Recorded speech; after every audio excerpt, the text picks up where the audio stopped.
Welcome to Bon Vivant Chic, Life Well Lived, the podcast for anyone who wants to cut through today's noise and just listen for a few minutes to meaningful conversations on the human experience and the power of connectedness. I'm your host, Ernestine Morgan, an advocate for kindness with a passion for showcasing human interest stories that matter. Today, our topic is friendships. We'll talk about friends as family, sometimes referred to as framily. I'm delighted to have with me today Kandra, Covert, and Jay Rosenberg. Kandra is a real estate agent with a Thorn collection, and Jay is an interior designer. Both live here in the Tampa Bay area. Kandra and Jay are besties, and they are here to chat about what it means to them in today's world. So let's get started. Kandra and Jay, thanks for sitting down with me today. Thanks so much for having us. Thank you for having us. Can you please share a little about where you grew up and what life was like? I grew up in Palm Harbor, Florida, born and raised, native. My parents both worked a lot. My mom worked at Morton Plant, and my dad actually traveled for Microsoft and various tech companies. I was really close with my brother growing up. We hung out a lot. I called my mom the other day and asked her from her perspective what my childhood was like, and she responded that if I was asking if I had a good childhood, her answer was yes. She proceeded to tell me and remind me about all the fun and creative games my brother and I would come up with. We were constantly seeking entertainment together. We would do magic shows. We would have talent shows. We would even set up like a store in the house where our parents had to purchase their household item goods back from us. That's where my entrepreneurship started. And there was a time where my mom said that I told her I was going to call 911 on her because I was so bored and she was boring. And I just constantly needed something to do. I went to a small private school in Clearwater from the age of 4 until about 8th grade. 20 kids in my class for about 10 years. I was very turd until I hit public school and high school. And I think that really brought me out of my shell. I really found my place in myself and the person I wanted to be when I finally hit public school. So that was an experience in itself. I grew up in Palm Harbor, the oldest of 2 siblings. My parents found out they were expecting me while my father was in his first semester of law school. Not the ideal time. Things were tight. We lived in a 1-bedroom apartment. I was extremely aware of the financial stress. But on the other side, as my father grew a successful law practice, we got to experience the other side of that. That balance helped me in knowing that if you work hard for something, you can achieve it. That's great. What are some of your fondest memories growing up? I recently lost all 3 of my grandparents in a 12-month span, which was a whirlwind. Sentimental memories have really been weighing on me lately and heavy on my brain. One of my fondest memories is when I was a kid, we used to go to this motel on the beach in Fort Lauderdale because my grandparents all lived in Fort Lauderdale. And it was just this little shack on the beach, real cheap place. It was so much fun because all my family would come together. My grandparents, my cousins would come, my brother, my mom. And we would just be on the beach all day long, go in the pool all day long, have barbecues. We celebrated my brother's birthday there every summer. And that was really special that I looked forward to every single summer. Anytime I smell OG sunscreen, it reminds me, it brings me right back to those moments of my grandparents and having summers with them. For me, some of my fondest memories are family-centered, holidays. I also really enjoyed discovering my independence. I loved working. I got a job when I was 14 at Winn-Dixie as a bag boy. My dad was so exhausted that he was like, I don't know what you're making, but I'll pay you just to not go so I don't have to drive. It's like, you don't have to do this. That is where I discovered working and saving and realizing that if I wanted something that I could work for it. I loved singing. On season 4 of American Idol, I was a finalist. I used that and sang for a lot of different charity events. I sang the national anthem for the Bucks and the Rays and did all the fun things. I was 19. It seems like forever ago, but yesterday. And you did a couple of our videos at Morton Plant Me's Healthcare Foundation for our team member giving campaigns. You sang at our annual meeting too. You have a beautiful voice. Thank you. How did you get into interior design? I always loved real estate, architecture, design. When kids normally go to school and they draw a picture of a cat or something, I would always come home with a picture of a house. And it was my parents are like, are you going to draw anything else? I just like houses. I don't know what's going on. And they thought maybe I wanted to be an architect. Also, when they would leave, I would rearrange the house all the time. All the time. And they would come home and say, when you get your own house, you can decorate it how you want. But when you're living in our house, leave our stuff alone. Now that they're buying new houses and they want my help, I said, oh, well, That's funny. now that I have my own house, you want my help. It's always been a thing for me. Nothing new. And the more I look back, I'm shocked that anybody didn't know that this was the direction I'd be going in. How'd you get into real estate? Sometimes things just happen. And then all of a sudden I'm like, what am I doing? I have a friend who is on Martha Thorne's team and begged me for years to join real estate. You're going to be so good at it. You would love it. And I was like, absolutely not. I will never do it. And then I finally caved and I did it. And I'm so glad I did because he was right. I was built for this. I love real estate. My favorite part of real estate is getting to know people and helping them achieve their goal of home ownership or even building their portfolio. I love watching the smiles at closing. I think is my favorite part. I've cried with so many people at closing tables of just pure happiness. Either thank God it's over or this is the best day of my life. It's just really, really rewarding. It's my favorite thing to do. It's essentially the best hobby in the world. I just get paid to do it, which is a plus. Who had the biggest influence on you when you were young? I had a preschool teacher, Mrs. Umverford, and I'll never forget her because she was the first person I ever met outside of my mom's friends. She just made me feel so good. Then she was my teacher again in first grade. She was always around because that school was very small, same 20 kids, so I saw her all the time. She just had a way about her that made you feel loved and special and cared about, and I really took that on as I want other people to feel that way when I'm around them. I think I picked up my empathetic side from her. As I got older, it actually turned into my mom. When I realized money doesn't grow on trees, one of her favorite sayings is you've got to work for the things you have, and if you want something, you have to work hard. She became my biggest influence, just seeing her work nonstop. She was full-time mom because my dad traveled, and she just was everything in my life. And I didn't realize it until later. Now we're best friends. Oh. She's awesome. My grandmother, who is 88 and thankfully still with us, had the biggest influence. She's a classic Jewish grandmother from the Bronx. Even after living in Florida for over 60 years, she sounds like she's fresh off the subway. She's hilarious. She's kind, very much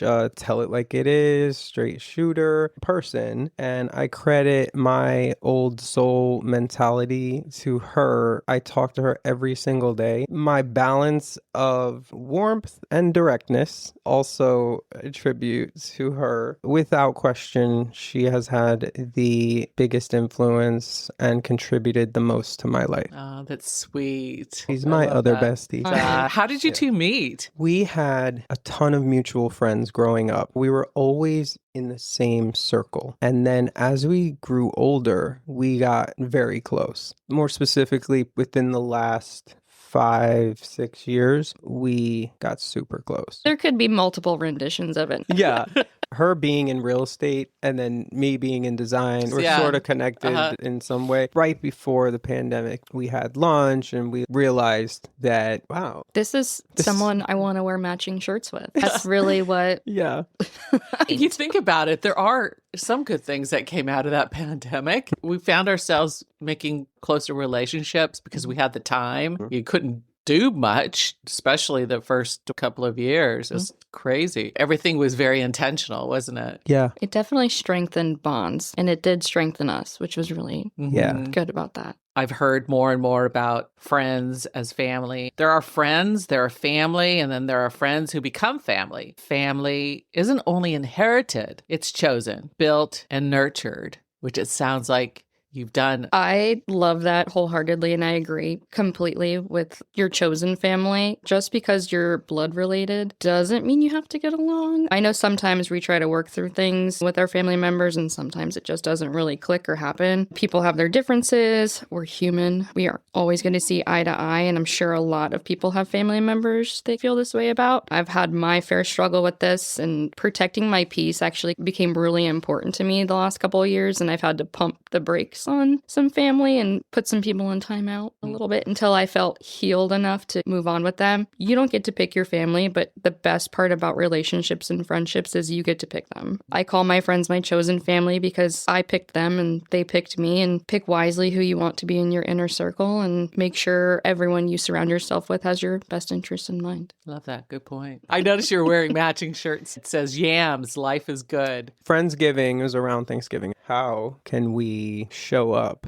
but show up as ourselves? She wore a shirt that said, he's my sweet potato. And then I wore a shirt that said, I yam. And so from then on, we've just been yam, sweet potatoes. That's cute. And so today we showed up in our yam shirt. Also, I'd like to take this time to make you an honorary yam. Welcome to the yam family. The yam. That's awesome. Yes. Thank you very, very much. And that brings us to misconceptions about our friendship. That's so funny. That was probably the best reveal right there. Sometimes family gatherings can be difficult for political reasons, for whatever. They can bring it to the table, which makes things complicated. My family doesn't always see eye to eye. There's a lot of different personalities. My parents are divorced. My father's remarried. My grandparents were divorced and remarried. And there's a lot of cousins and aunts and uncles and just life. And my sister is married and has her 2 kids. And I'm a single 40-year-old. The holidays, at the beginning, I felt obligated. This is tradition. I'm supposed to be at one of my parents', if not both of my parents' houses, and just juggle this, and birthdays and just all the things. It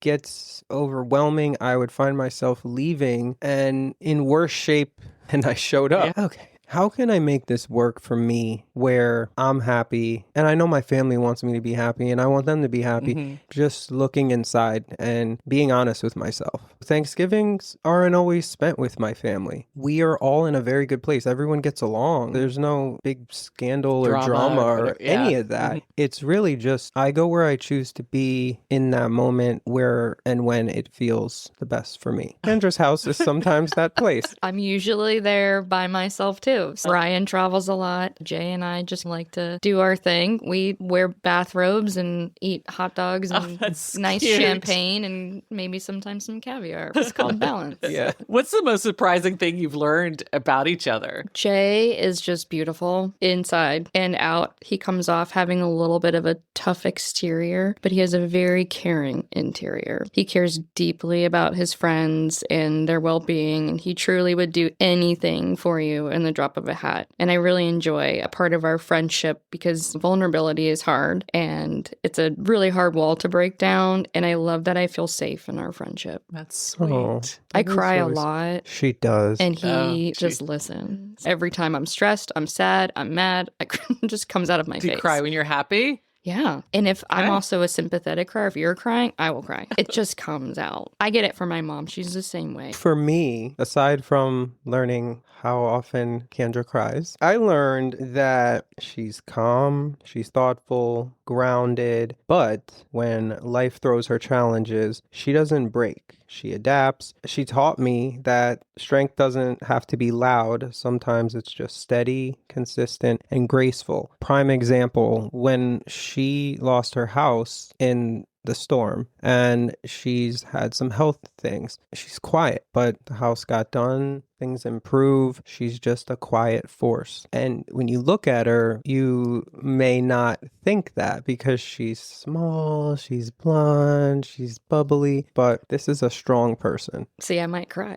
That was very sweet. How do you think your friendships have changed since you were in your 20s and now 30s, 40s? And how do you envision your friendships going into your 50s and 60s? Turning 40 really clarified a lot for me. In my 20s, friendships were about fun. Now they're more about trust, consistency, peace, I value friendships where we can pick up right where we left off, where there's no competition, no pressure, just real support and quality over quantity. Prime example is my grandmother, who is my only living grandparent left, and she happens to live in an area that has 15,000, 55 and up. It's a very active community, and she plays cards and she keeps her mind going. She has close circle of friends, and she 100% attributes her independence at this age, sharp mind, to staying active and also keeping those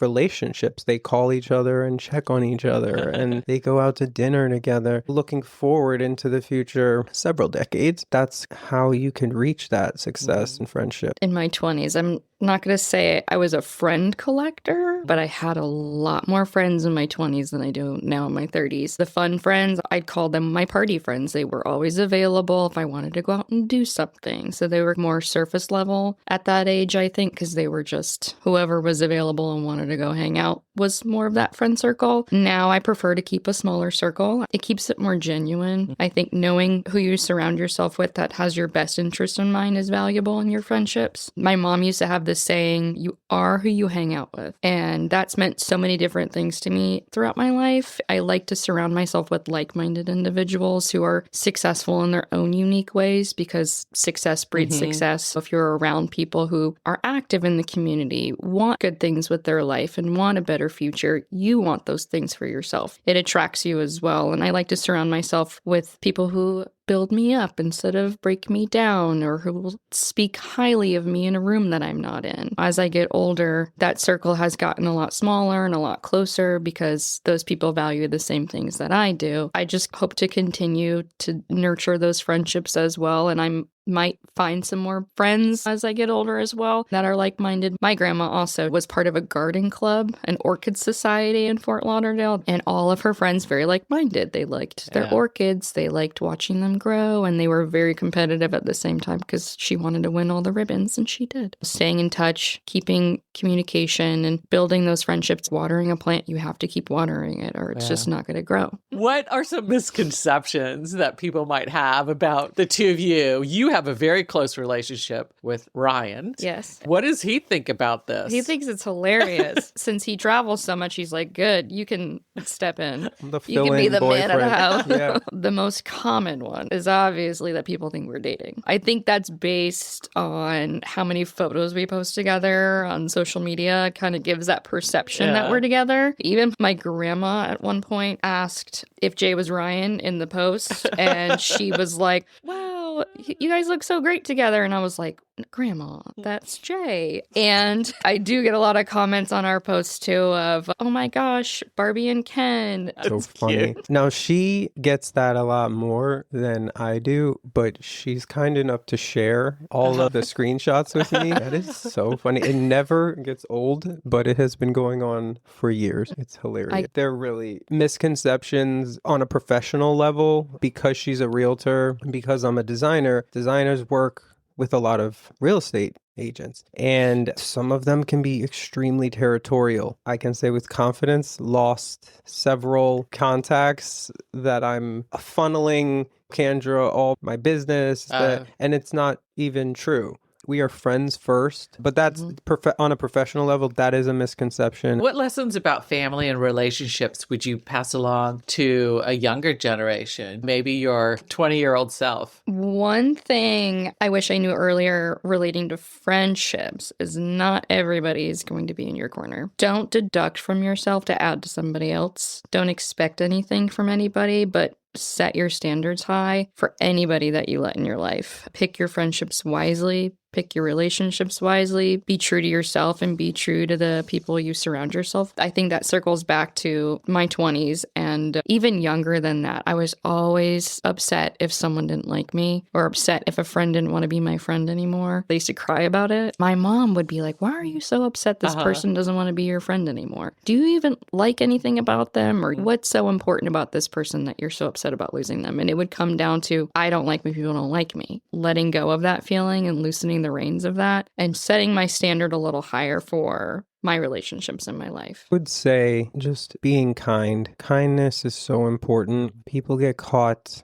in the heat of the moment and they say things, hurt people's feelings. No matter how many apologies you make, it would take 1,000 just to undo that one hurtful thing that you said. Watch how you talk to people, appreciate people, protect the relationships that truly matter. And it's okay to create boundaries, even with family and people that you love. What life lessons have you learned that you wish you knew earlier? I wish I knew sooner that success doesn't equal happiness and that it's okay to change paths. Also, I wish I understood earlier that boundaries are a form of self-respect. You don't have to earn your worth. You already have it. Also, you work hard in your 20s. You work smart in your 30s. You work how you want in your 40s. You work when you want in your 50s. And you work if you want in your 60s. Nicely said. Circling back to protecting my peace, setting that boundary with your relationships, with your friendships. Some of us are so out there, so quick to please other people that it doesn't fulfill us at the same time. I've really learned that sometimes you do have to put yourself first. You don't have to put others down when you put yourself first. Protecting yourself in those moments and doing things that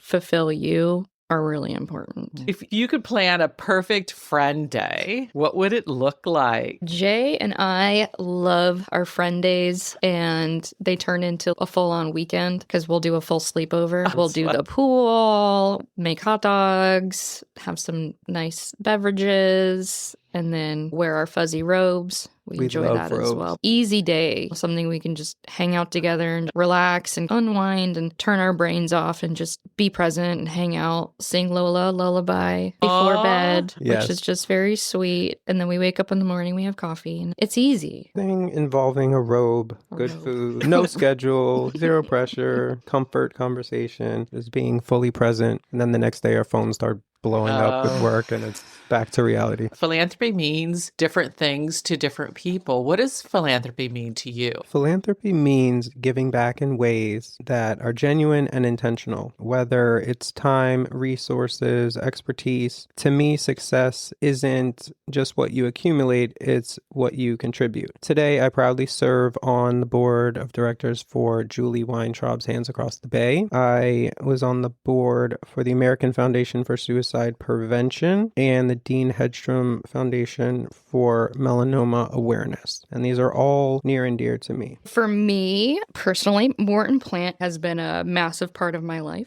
I was born there, literally raised there. My mom actually just retired from Morton Plant after 41 years of service. To me, philanthropy represents the selfless act of giving, whether through time, resources, financial contributions, creating meaningful change, uplifting humanity. I was on the Skip Klein Society Committee and a member for about 7 years, and I just stepped off the committee to hopefully join another committee, the Lois Oden Scholarships and helping the Earn As You Learn program, which my mom was so bigly a part of for so long, and my love for the hospitals. That's my other family too, all the nursing educators, and I grew up with all of them. That's great. Getting involved as a volunteer. Thank you for your service. How does it make you feel when you get involved in philanthropy? I was in my 20s when I was sitting on boards. I was like, what do you guys want with some 25-year-old? But these causes were near and dear to me. And it was also a great way for me to learn what was going on. If you're invested in something, you want to know what's going on and how you can help locally, nationally, and everywhere in between. I feel like it was a great balance between a hard work day and you're exhausted, but you still make it to these meetings and you leave with your cup full. I think it's very fulfilling. The community has done so much for me growing up. It feels good to be able to give back in those ways. And if you ask my mom when I started my philanthropic events, I was probably 10, cutting tea sandwiches for the nurses for the graduations. I can't look at a tea sandwich ever again because I had to cut all the crusts off of everyone's sandwiches for every single graduation and dip all the chocolate-covered raspberries and strawberries. I think it's awesome, and I love that I get to look back and laugh. That's what I was doing in my childhood, assisting that way. And then being able to, as an adult, join on my own and give my own time, donate in different ways, and help host events to raise money. The Skip Klein Society was so much fun because it was a lot of young professionals and like-minded young professionals raising money for the pediatric units of Morton Plant. I loved being a part of that. Thank you so much, both of you, for sitting down with me today. This has been fun. Yeah, thanks for creating a space for this. Thank you for having us. Thanks for listening to Bon Vivant Chic,